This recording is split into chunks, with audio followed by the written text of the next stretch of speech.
When you think about starting with local fundraising, one of the first questions you ask yourself is, why would I start doing this?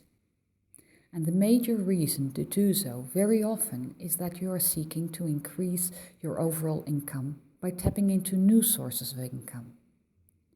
Maybe you have already learned in your daily reality that your income has suddenly declined, for instance because a grant has not been renewed. So if one of your income sources goes down in a major way, then your entire project budget goes down. This has taught you that getting all of your income from one source, or just a few sources, sets you at quite a big risk. Because the result may be that the projects that you want to develop and want to implement may possibly not take place. In the previous screen, you looked at your own income pattern, or as we would call it in fundraising, your funding mix. It is interesting and important to know what your funding mix looks like. You have seen that there are several sources of income and also different levels. You have the international level, where sources can come from abroad. You have the national level and the domestic or regional level. And in every of those levels, money can come from different sources.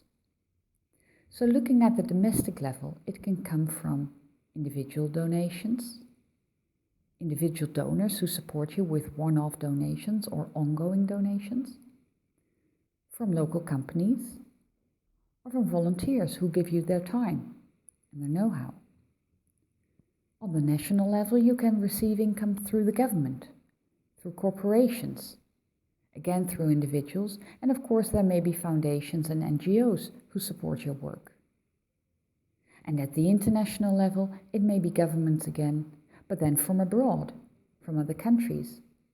It may be foundations, international foundations and NGOs, and it can even be supranational sources, like from the World Bank, for instance, or from the EU. We may conclude that finding the right funding mix is a key goal for every fundraiser.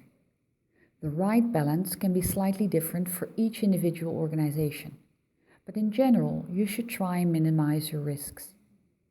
You do that by avoiding to become overly dependent on one income source. If you have 70% coming from one source of income, you know that you're running a risk for a stable and sustainable future income.